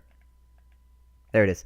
Okay, so as I stated, everything leads to the center of the map or leads to an individual project. So right now, since we're at an individual project, we're going to go straight to the middle part of the map, aka where all the other railways meet, and I'll explain what it's like over there. These took quite a while to mine, but man, it's nice to have. And I originally wanted these on the surface, but the problem with having them on the surface is the railways, once you have a bunch of them, they look really ugly on the surface. And while it's cool riding around the entire map, and look how much we've mined here. Just keep that in mind. This is all legitimately mined, which is why I say I bet if we did want to do this world legit, we could, because we found so many diamonds down here. But I lost my train of thought, because I'll explain that. I have no idea what I was saying. Oh, right, about the surface level things. Yeah, it's cool to ride around the world. Absolutely, but again, it creates a lot of ugliness. I don't know why it took forever to get into my inventory. But this is the center of the map. If you were to stand right at the sign where it is, this is literally the center of the map. If I were to pull out my... did I drop my map? There it is. Okay. So if I were to pull out my map here, you can see the coordinates are kind of hard to read, but X0, Z0, that means that we're in the center of the map. And you can see my icon spinning around. That's the center. And over here is where everything leads to an individual project. So Michael Myers we talked about. The test area / water battle. The water battle was where we were just at, and I call it the test area in case we want to experiment with some builds. The main house, which is the first house that I showed. And we have a bunch of other projects. We have the ice battle PvP / snow biome. We have archery. We have checkers. All of these things I've already shown you guys. And we also have little symbols to resemble them. For example, the castle is made out of vines and stone brick, so we have stone brick and vines. The pit is here. We made like a miniature pit. Spleef is made out of diamond blocks and snow. We have Mastermind, which has nothing apparently. We have King of the Ladder. We have Ladder. We have mob grinders and rainbow dash. We have these for the mob grinders here because the mob grinders are made out of mossy cobblestone. You get the idea. So there's a lot of different symbols of knowing where to go. It's very efficient for getting somewhere. If you want to get somewhere quickly, just go to the center of the map and go underground. And there's a few things up on the surface. Is it nighttime? I can't tell. I know it's really dark, and that's because we're climbing a ladder with no torches. So don't worry, you'll see daylight here in a minute or two. So there's a couple other things around this area, design-wise. First thing that we're going to look at is the Tower of Ores. And it's just something kind of small that I thought was interesting. And it's exactly what it states. It's Tower of Ores. So we have emerald ore right here. I don't want to use my pickaxe right here. We have lapis lazuli ore. We have coal ore. We have iron ore. We have redstone ore up there. Gold ore, then diamond ore up top. Just something kind of interesting that you don't really see. I just love having them all lined up and all colorful and pretty unique. And we also named the railways, and the railways, as I stated earlier, could lead north, south, east, west. This is north, this is south, this is east, this is west, and I also named the railroads. So this is named Pittsburgh Railroad because my name is named after the Pittsburgh Steelers, which is an American football team, but also it references the pit. you know, so you kind of get 2-for-1 combo there. Pittsburgh. And over here you have Middle East. I just thought that was a funny name because this is in the middle of the map and this is also going east, so Middle East Railroad. Over here we have Main Railroad because this leads to mostly the main house. And we have Checker Railroad because this goes past Checkers. It's always 3 o'clock, which is the party time. Or I should say party time is 3 o'clock, and it's always party time in c.m.a. too. But someone else built this. I cannot remember who built it. I'm sorry to you if you're watching this and you built this. Feel free to say it in the comments. But I love the clock, and it matches very nicely with the tone of this middle design. So I'm happy that you built it, and 3 o'clock is party time. What can I say? Imagine if I uploaded this on 3 o'clock. I won't, but imagine if I did. This is, I think, the last minigame that I will show. My map even looks unusually bright. This is really clunky. I don't know, everything feels just brighter overall, and I can't figure out why. But this is a game called Die Hard, and I just wanted to pun, but this whole objective of this game is to collect as many dies as possible. As you can see, these are the references on recipes for doing it. So for example, if you make orange dye, you need to get red dye and yellow dye. And if you're like, how do I make red dye? Well, you make red dye from roses. And if you're like, how do I make yellow dye? Well, you make lilies? What are these again? What are the yellow flowers? Dandelions. I don't know why I thought lilies. But yeah, there's a bunch of recipes, and the whole thing is race to see who can get the most in a certain time limit. Just a more fun way of getting dyes, because making dyes isn't that fun. And plus, again, you fit in that pun, Die Hard. That's why it's named it. Die Hard is a popular movie, and, you know, you're dyeing stuff because you're collecting dye. I don't know. I find it funny. No one else finds my puns funny. That's why I named it Die Hard. I feel like there's something else I'm missing in this area, but if I am missing something in this area, it's probably not important. Over here we have the barn, which is where we collect most of our resources. It's either underground or at this barn. We have a semi-automatic wheat farm. We also have a semi-automatic carrot farm. You can't see it, but there's a semi-automatic potato farm behind there. But first we're going to go through a mob grinder right here. So this is just like all the other mob grinders that I showed in the desert and the one near Spleef. This one's a bit more cozy because we have a bit of fireplace. We have a bit more storage. And again, same thing happens. Skeletons carry through the waterfall here. I can actually show you the mob grinder because of how Super Toll Cross designed this. Yeah, you can see the mob grinder there. So the skeletons spawn there. They flow down. They swim them through this water stream, fall down, and you can two-punch them. And this piston is here in case there's too many. Then I could store a bit more up here, then kill them for more XP. And there's an enchantment table here. Pretty cozy room. I like this. And this was originally designed by me, but Super Toll Cross modified it slightly. And so I'd say it's like 50-50 on the design. So shout out to Super Toll Cross. And again, we have the water pressure here from the magma, not the magma cube, soul sand. So if we were to swim up here, you go super fast up the water. It's pretty insane, actually, how fast you can go. But then we get up to the surface. Water mechanics are very realistic in Minecraft. Again, semi-automatic farm. Same thing. You just flick this on here, and all the carrots will carry down. There you go. Same thing for all the other ones. This one I'm not as butthurt if it gets destroyed, because this one is mess that up. Because this one is a lot smaller and a lot less annoying to fix. We also have a tree farm here, then this is organized by the planks. So for example, oak trees go in the oak plank section, birch trees go in the birch plank section, spruce trees goes in the spruce tree section, or spruce trees go into spruce planks, excuse me. Can't talk. And over here we have watermelon farm, a pumpkin farm, cocoa bean farm, sugarcane farm, and cacti farm. And same thing goes for the opposite side. However, on the opposite side, we also have dark oak and acacia. And the reason why the dark oak and acacia are separate is because they added this way later into the game. And I thought maybe it would look better to have it on the side because we had nothing built, which is why you have the dark oak section here. And acacia, I like to keep things very organized while gathering supplies. But again, watermelon, pumpkin, cocoa beans, sugarcane, and cacti. My brain literally stopped again. Acacia trees go in the acacia plank section. Dark oak trees go in the dark oak section. Over here we have stripped logs. This is acacia stripped. This is dark oak stripped. This is oak stripped. This is birch stripped. This is spruce stripped. And this is jungle wood stripped. Just something kind of visually appealing, I guess. We have a to-do list type of thing. So if someone's on this world and like, I'm bored, then I'll say, okay, great, you can do these tasks. Red wool means something that needs to be done immediately. Yellow wool means something that should be done extremely soon, but not an emergency. Green basically means, hey, this is something that needs to be done, but I'm in no rush to do it. So yeah, like finding life starter tools, the sand towers, cure zombie villagers. This is actually done. I need to remove this actually now that I think about it. And rainbow wool, etc. So there is that. And if we move on to the other one, this is a really efficient way of getting trees, or wood, I should say. So if I were to line up all these saplings, this dispenser is filled with bone meal, and once I turn on the switch, it will just instantly grow them because it will shoot out bone meal at them. There it is. And then boom, you instantly have wood. And then if I were to get out my axe, where is it? There it is. Then you could just straight up mine all this wood here and collect a bunch of it. So it's just a pretty efficient way of getting it. We have 2 on each side, so 2 people can do it. And over here, I believe we have more saplings. Yep, we have some acacia. We have some more storage. And a long time ago, I had a bunch of the crew members mine trees with me so we could collect resources. And it took a lot of time and Super 12 cross, but this year, do not leave mine trees all your life. Now let's go on the inside. And I added this wheat farm here because it looked really, really pretty. And it was just...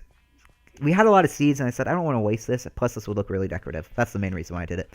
So you have this wheat field all around here. But it sucks because immediately once you jump, you ruin a crop. So it's really hard not to jump because I'm so used to sprint jumping. But it just visually looks so cool. Schlegel, my vehicle, always waltz in the flowers whenever he's running through this. Oh, look, the moon is setting, or the moon is rising, and the sun is setting. Let's sleep real quick. Then I'll show off the animals. So here we have a section for pigs. We don't have llamas because llamas were introduced later, and I don't really see a point of llamas, but we have pigs. We have a horse in here for some weird reason, but we have 2 wolves. We have 2 kitty cats. We have 2 cows. We have multiple horses, and we have a donkey in there. We have Timmons Timothy. Oh, this is Timmons Timothy. Tim is kind of the enraged bear. Is kind of a long story. It's gonna take a little while to explain. Over here we have a chicken coop, and they actually have hoppers. So these chicken eggs that they lay will land right into the hoppers. And I'll show I'll show where the hoppers are in a minute. And over here we have the dyed sheep. Now you're probably wondering, why do you have so many dyed sheep, and how can I find the one that I want? Well, that's a great question. You're a very smart man or woman. So as you can see, there's this barricade. What am I saying? There's this wall monument, I guess we'll call it there. And it's not just random colors. It is the 16 colors that exist in Minecraft, but it actually goes by the colors of the sheep that are organized. So for example, let's say, oh, I want pink. You look for the black sheep, which is right there, and there's pink right next to it. You know, the brown wool is right near here, near the yellow one. So it's literally a replica of where the sheep are. So the red left corner is there, and the red sheep are there. The bottom right corner is white. So if we go over here, we have the white. And this section here with all the other animals, it's probably so loud, but this sheep here is for any type of color. People could dye these whatever they want. It's just a quicker way of getting a certain type of wool. But yeah, this is literally just a guide on where every single sheep is. So if you just walk in here and you're like, oh, I want cyan, just go here in the middle, and then, oh, here's cyan, and here's light blue, etc. Or it's reversed. I think this is light blue, and the greenish one is cyan. My bad. We also had a tree here. What happened, there was a sapling sitting here forever, and then all of a sudden it just randomly grew, and I really love the way the tree looks. It just kind of feels kind of interesting and kind of cool. So we left it there, and it's a big tree too, but it just kind of happened randomly because I think someone placed saplings not thinking anything would happen, but then we were proven wrong. I just think it's kind of cool having that tree there, which is why we kept it. We have some banner designs once banners first came out. Pretty boring, basic designs, but we just kept them there because I didn't know where else to put them. And you can actually climb on top of the roof on this barn. If you go up here, there's also another ladder on the opposite side. You open up this trap door. Let's close it. If you climb to the top of the roof, you can get a perfect view of the whole world, but also this is what the tree farm looks like on top. I also place glass above it because what happens is if you don't place glass above it, what's going to happen is that trees will grow to be abnormally large. I can't speak right now because I've been commentating for like 2 hours straight. But unusually large. There we go. I can say unusually, believe it or not. But it's very, very, very convenient because it's very easy to mine the trees if they're really short. And you have the tall tree section and that giant open concept type of thing. There's Die Hard over there. And here's some more of the stuff. Here's the dark oak trees, acacia trees. And let's go to the chicken coop. I barricaded it because it was kind of buggy. But if you go down here, it says to the chicken eggs. So if I were to mine this, we have a bunch of eggs in here, and this is where the hoppers are connected. It's full, but if a chicken laid an egg, they would fall in here. Then we could collect them and use them for cake. We can use them for throwing things. We can use them for collecting more chickens, because if you throw an egg, it will spawn more chickens. I want to climb back up. Do I have any? I have cobblestone. We'll use the cobblestone once I get to it. Okay. All right. I think that's every single building in this world, but I will go around the world real quick, just really briefly, and show the houses that have names on them, at least the names that I'm aware of, and then I will show some of my favorite houses, and then after that we're going to wrap this up. So now we're only going to be looking at your guys' houses if you put a name on it. If you didn't put your name on it, then I'm sorry. It's not worth showing because it's just have a rule of, hey, if you build a house or you start a house, put your name on it regardless of how good or bad it is. So over here we have Suggs757, Hobbit Hole, I believe he called it, which is just pretty simple, but, you know, pretty cozy. Is this Suggs? Yeah, Suggs757 Hole. I thought he called it the Hobbit Hole. Weird, I don't know what this is. Oh, is this like a secret chest? What is this? How have I never noticed this? What is in here? Oh, just a bunch of random supplies. A jack-o'-lantern, hey. Okay, trying to think, any other houses over here that are worth looking at? Oh, Newsboys' house is over here. Okay. We'll just swim over. We have a lot of houses over here, but as I stated, if I were to look at every single house, it would probably add another hour to this video, which I do not want. So over here we have Newsboys345 Gaming's house. 345 Gaming is actually his YouTube channel. His gamer tag is Newsboys345. But he has a pretty cozy home, has some nice benches. Is there anything on the signs? Because these are signs. People use signs as armrests, for those of you that don't know. You can climb up here to his second story type of area, and then there's his bed. You can just hop down. This is his dog. Hey, doggy, what's up? And, oh, I didn't mean to strip that. I'm so sorry, Newsboys. I'll fix that later. We have Austin and XX Austin XX, I think is his name, and Chipmunk Marks, or his gamer tag, I should say. Chipmunk Marks' house. I believe there's 9 is here. Mark and Austin's house, yes. They have a nice, cozy house. They're roommates. They're buddies. Best of friends. I don't know what their friendship is like now because I haven't talked to them in 3 months, but actually probably longer. There's that. Pretty cool. Some storage. And over here they have this chimney type of thing. I don't really know what this is, but it looks like a chimney. But you can actually climb up here and get a pretty nice view of everything. Once we get up there. It's not a very nice view right now because it's fairly dark. But we'll get to the top where it's bright in a second. Man. I always feel like I'm forgetting something. But I'm pretty sure I nailed everything. And what I mean by nail is like hit everything. Showed everything. Yeah, you get a very nice view up here. Let's ender pearl to that house. This house right here is built by Speedy Gonzalez. We're going to go to that once I get my ender pearls. What the heck is happening? Where are they? They're there. And this is probably up there for one of my favorites because the interior design is really nice. But he built it on a corner. You never see people build houses on the corner like this. So I just want to show that it's clearly on a corner. And you have a nice view of the water. But let's actually go to it. Here we are. That's a nice little staircase. You can enter the door like this. And yeah, I love the interior design. I love that you can just sit here and look at the water and look at the beautiful view. And again, it's just really interesting that you chose to build it on a corner. Because I never see something like that. It's just unique. Has some nice glasses around here. Glass panes, glass blocks. So you can see all around. It makes it feel a bit more open. Up here you just have kind of like an attic type of thing with his bed. Love this house. Love the coloring. Love the design. Love the location. Beautiful. Over here we have...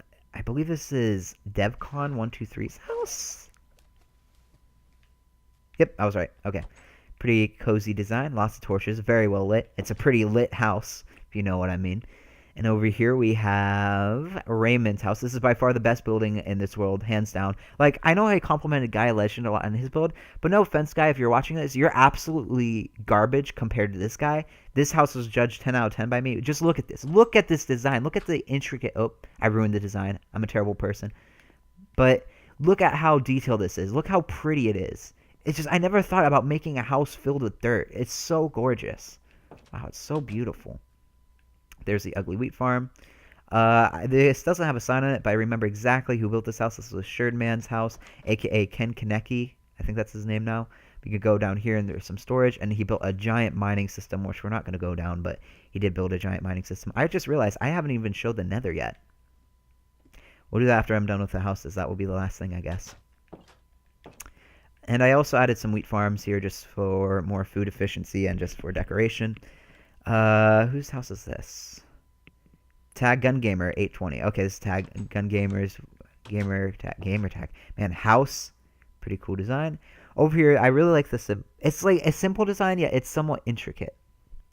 But this isn't actually a house. This is a CMA2 crew place where we collect supplies. Because originally the crew had this design where everyone would have like their own roles and own agendas. As you can see, there are different roles for like supplier, organizer, farmer, assistant builder, and then miner, repairer, overwatcher, and everyone has like individual tools and gear for things.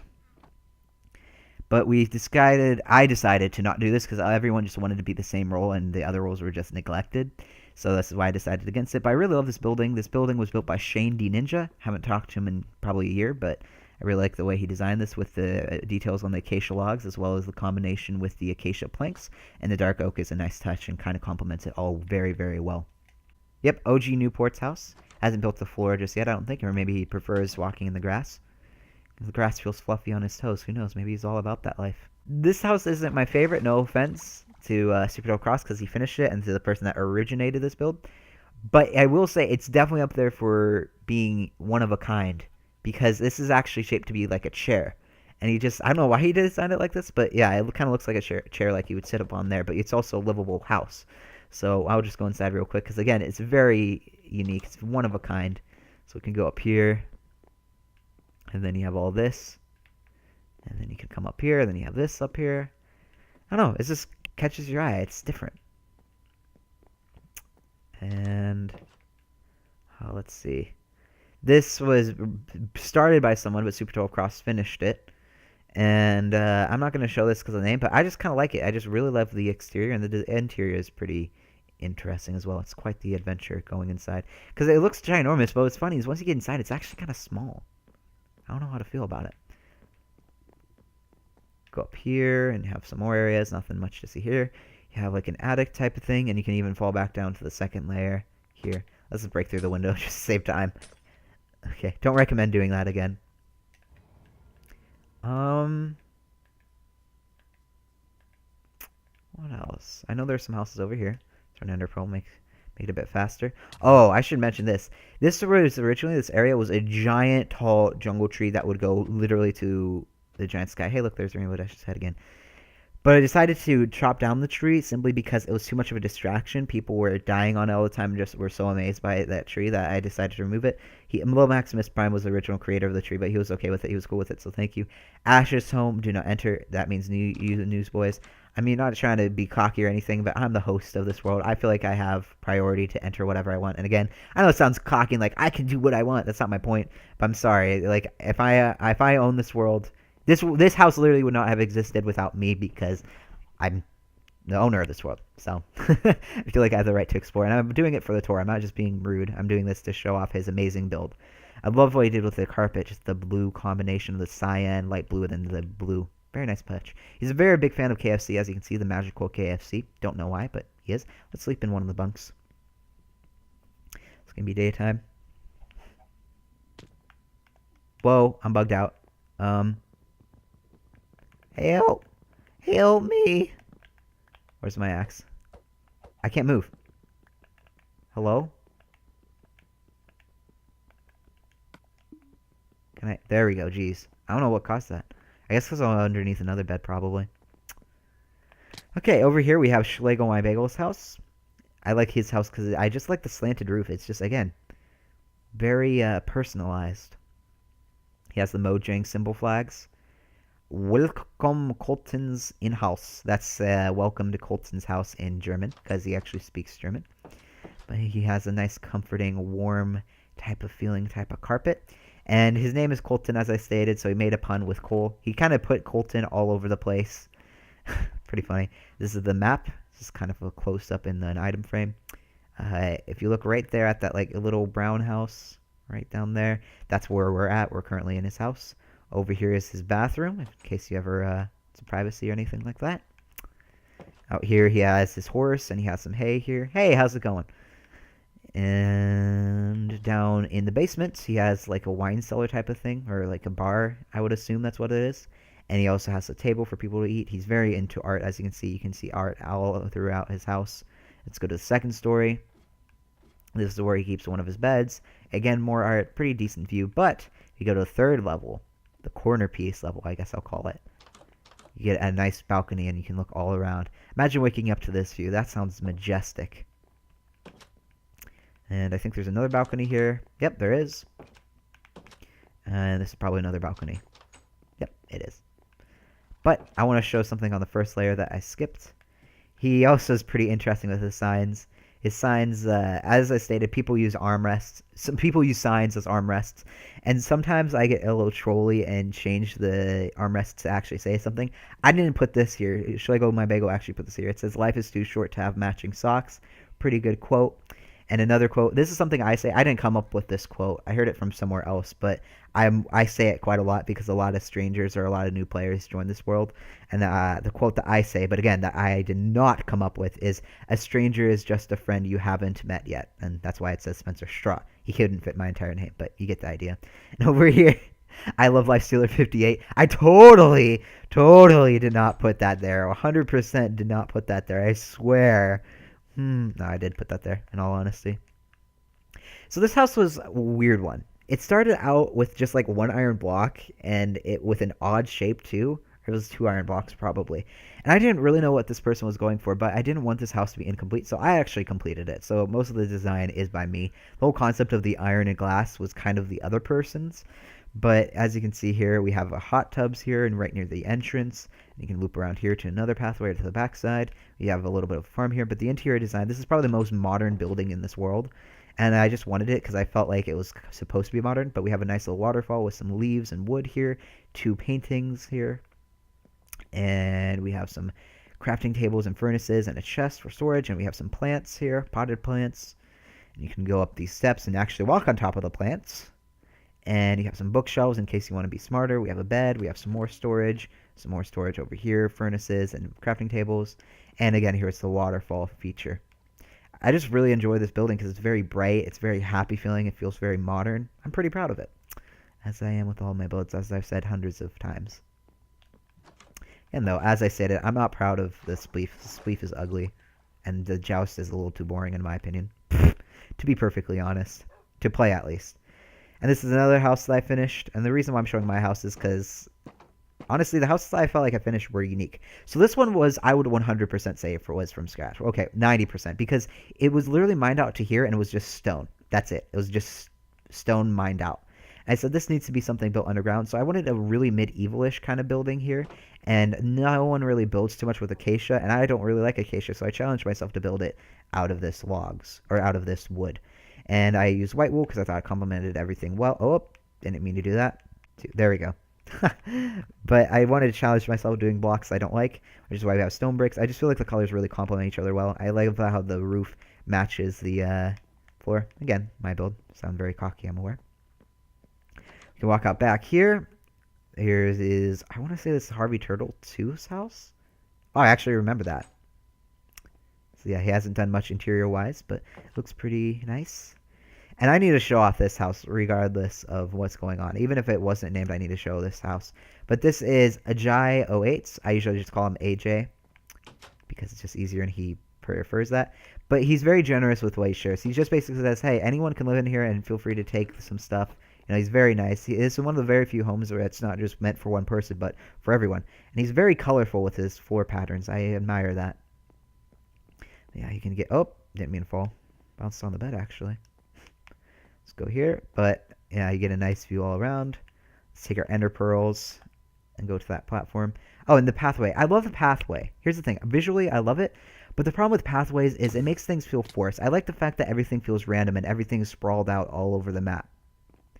And the pathway just feels more forced to follow it, you know? So I love the pathway visually, but overall I'm not a big fan because it feels more forced. Because if I said, okay, feel free to roam around, I guarantee you most players will instantly go on the path because that's just what your brain wants to do. Which is why I don't really like it, but kind of like it at the same time. We have Super 12 Cross's horse, and this is Super 12 Cross's home. His humble abode. One here, he has a nice little kitty cat. Oh, it actually looked at me. Usually cats don't look at me whenever I walk into rooms. At least in game. In real life, every single cat I've met in real life has been super sweet. Alright, so we have a nice little log pattern of alternating directions. Some dark oak logs on the floor. Love this entrance. Very decorative design. It feels like a mix of modern yet medieval. I don't know.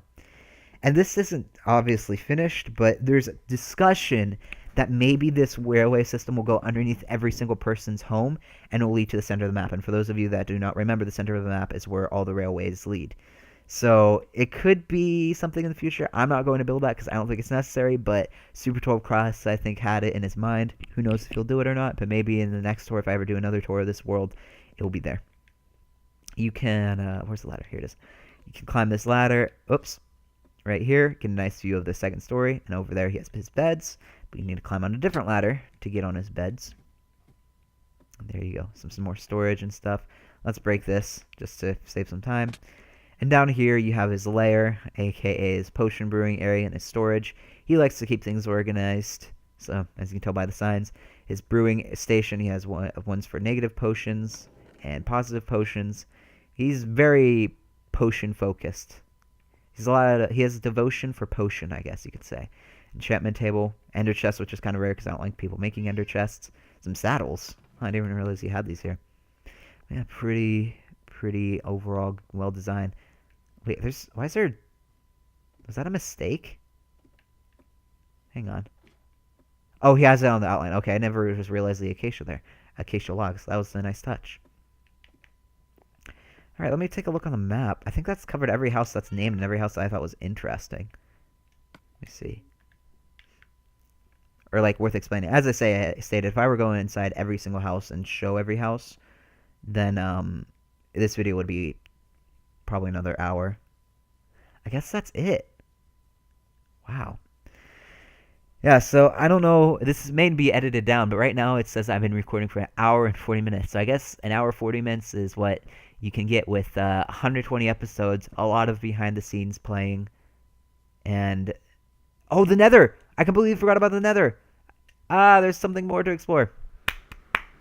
Okay, so first off, this is the worst Nether ever, in my opinion, but a lot of people have also agreed because it's just bad. It's super far away from the Nether fortress. It's extremely dangerous because for whatever reason, mobs spawn in the hardest places to kill, and they always manage to hit you. But you get a nice, beautiful view of the lava, some netherwort here for potions, and everything is on fire because this place is literally hell. And I'm not just saying that because we're in the Nether and it's known as hell. This place is like, if the Nether is hell, this Nether is like hell with your worst enemies beating the crap out of you constantly. It's like an even worse hell. I don't know. But horrible example. Let's go up here to the Nether Fortress. I'm not going to go all the way, and I'm not going to really explore the Nether Fortress because there's really nothing special about it. It's just simple Nether Fortress. Every world has these. But might as well go here since we've made it this far. And voila, yeah, just another fortress with a bunch of fire because blazes and gas spawn everywhere and just destroy people. There's not too much glowstone in the world. Obviously, there is some. But I mined quite a bit, as well as other players, because we love glowstone.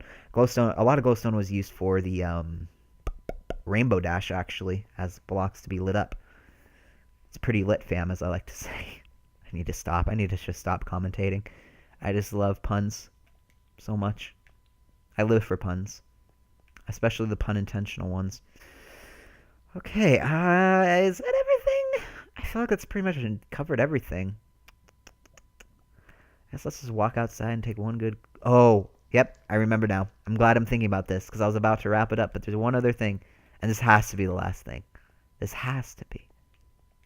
Because if I have something more, I just have a terrible memory then. Let's go back. And the Nether portal's glitched here. I don't know why, but I'm afraid to redo it, because I kind of like it being glitched. Yeah, if we go through here. Leaving the Nether... Oh, it's nighttime. Okay, so this was... You know, we'll go through the entrance. So, as I stated, the big arrow is where spawn is. That's where we started this video. That's where the do-do-do-do-do-do-do song thing is. So, if we were to go over here and hit this, you would hear the tune again, but I'm not showing the tune. Oh, I forgot to show these two things. So, I want to give... We'll save that for last. We'll save that for last. Yeah. I feel like not only you guys are seeing this, I feel like I'm seeing this for the first time because I have no idea where I'm going. Okay, so this was the original plan for whenever people joined. People were forced to look at this and watch like a 40-minute long video about rules. I thought that was a little too crazy, so I changed it. But welcome to c.m.a 2.0. Follow all rules! You are required to join the partay. I want you to notice the partay part because it's very important. Please wait while we invite you. You are required to watch the c.m.a 2.0 rule video and also c.m.a 2.0 information on YouTube. And there's that. If you still have trouble, then search Spencer Strott. This is the purple towers, which I've explained earlier. There's 12 purple towers located around the map. If you find them all, let me know, then I'll make a list of them. This is an example of the semi-automatic wheat farms. I obviously didn't fill it with water. I filled it with blue wool that should look like water, but it still has the same functionality. Dispenser, gotta love puns. This dispenser is used as dice for games or for selecting teams. All wools for games will be needed. So for example, red equals 1, orange equals 2, yellow equals 3, green equals 4, blue equals 5, magenta equals 5. Sorry, 6. So I got a lime green wool, which means I got a 4. If I were to hit it again, whoops, I would get a blue wool, which is equal to 5. So I would move 9 spaces. Again, this is completely random. I could hit this a bunch of times and it would pop up with something different. So it's basically like dice. I actually haven't built any mini games that have dice yet, or games I should say. But one day I plan to. I at least have 2 projects in the future if I decide to continue this world that will have this. This is a cobblestone generator, which I showed, so I'm not going to bother talking about this. This talks about the railways and how they're north, south, east, west on the edge of the PS3 world. This is the underground railway system entrance type of thing. And this is gold towers, which there are not too many of anymore. But basically, I use gold towers to indicate, hey, this is somewhere that we're going to build. Please don't build here. Please don't tamper with this area. And then originally, the way that I would prove people I watched the video is throughout the video, they would get these code numbers, and then they would flick these levers, and then they would activate this door open. This door was originally closed. I can't remember the code. I'm not going to use this anymore, and I can always modify it. But here, I think the code's back here. Probably going to ruin it. Let's see. But yeah, I'll just show you the redstone design. I didn't come up with the redstone design. Oh, maybe I... Oh, it's where the piston... It's where this is. I see. Probably be that one, that one. I probably have the code actually written somewhere. I kind of want to see now if I do. I can't remember the code at all. And I fell down here. Wow, I'm going to just butcher the redstone. Looks like we're going to have to mine our way out.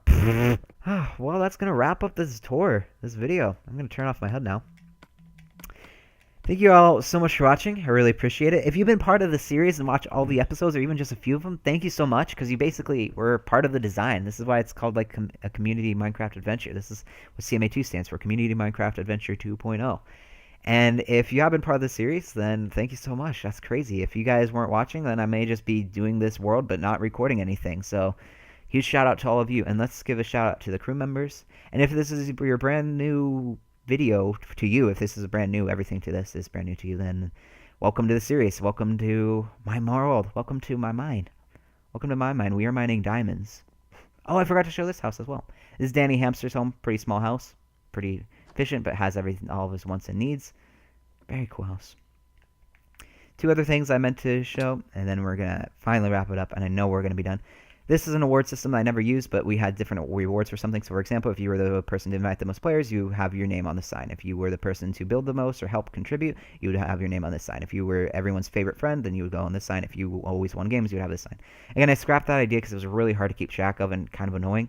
And these are the crew members that I need to give a huge shout out to. So shout out to Cuddy303, Lil Booger 2005, best name by the way, Newsboys345, Schlegel My Bagel, Super 12 Cross, and Secretary Lil Maximus Prime. Lil Maximus Prime is not really part of the crew, but he's helped quite a bit and been part of behind the scenes type of stuff. So I need to give a shout out to him as well. Well, that's it. And even if I think of something else to show, I'm wrapping it up because I have a feeling this is going to be 2 hours long. So, yeah, thank you all so much for watching. If I do decide to continue this series, I'm not sure if I am or not. I know I'm going to have to take a break for my sanity, to be honest, from this. So, if I do decide to bring this world back and start doing episodes, I don't know when that will be. I'm hoping to maybe at least give it a month or 2 at least, maybe more. But in case I don't ever decide to continue the series, I do want to say a genuine thank you. And it's just amazing how far we've come with this world. It's honestly, it makes me not emotional, like I want to cry, but like it brings so much warmth and happiness to my heart, honestly. With how much history there's been behind this world, it's amazing to actually do a tour and show everything that we've done together. And on top of that, if I were to continue the series, as I stated, I would probably extend the world. I'll probably remodify the Nether, probably do some things a bit more differently. But it's going to be a little while from then. So either until then, I'll see you later, or if this is the last video, goodbye. Thank you all so much for everything, and I will see you later.